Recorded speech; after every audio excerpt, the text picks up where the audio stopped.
ఒక 12 రోజుల్లో ఎలక్షన్స్ ఉన్నాయి, దగ్గరకు వచ్చినాయి. ప్రధాన పార్టీల ప్రచారాలు జోరుగా ఉన్నాయి.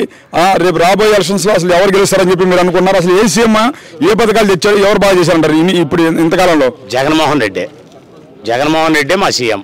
రాబోయే కాలంలో కూడా కాబోయే సీఎం జగన్మోహన్ రెడ్డి. చంద్రబాబు నాయుడు ఏం చేయలే. ఏమన్నా చేసాడని చెప్పుకోవడానికి ఒక్కటి ఉంటే చెప్పు. ఒక్కటి ఇదిగో నేను పలాంది చేశానని చెప్పమను. ఎందుకు చేయలేదు? చంద్రబాబు నాయుడు చూసినట్లయితే గతంలో జనం కమిటీలు పెట్టాడు, నీరు చెట్టు అన్నాడు, చాలా చేస్తున్నాడు కదా, పెన్షన్స్ ఇచ్చున్నాడు. నీరు చెట్లు జన్మభూమి కమిటీలు ఎవరికయ్యా? ప్రజలకేమన్నా ఉపయోగపడ్డాయా? ఇప్పుడు 199% చేసింది జగన్మోహన్ రెడ్డి గవర్నమెంట్. అంతే. ఈ జన్మభూమి కమిటీలు ఇవన్నీ వేస్ట్ అయ్యా. ఏదేమైనా మళ్ళీ రాబోయే కాలంలో కాబోయే సీఎం జగన్మోహన్ రెడ్డి. ప్రజలకు దేవుడు ఆయన, అంతే. మరి ఇప్పుడు చంద్రబాబు నాయుడు జనం కమిటీలు పెట్టాడు కదా, జగన్ వాలంటీర్ వ్యవస్థ పెట్టాడు. ఇప్పుడు ఈ వాలంటీర్ వ్యవస్థ బాగుందంటారా, జనం కమిటీలు బాగున్నాయి అంటారా? వాలంటీర్ అంటే వాళ్ళకి ఒక 50 ఇళ్ళు అప్పచెప్పాడు. వాళ్ళకి మౌలిక వసతులు, మౌలికంగా వాళ్ళకి ఏం కావాలనేది ఇళ్ళు సేవ చేస్తానికి. ఓన్లీ కేవలం సేవకులు వాళ్ళు, అంతేగాని వాళ్ళు ఏం ఉద్యోగస్తులు కాదుగా, అవునా కాదా? వాళ్ళకి ముసకా ఉంటారు, పింఛను లేదు, ఇంకోటి ఏదో.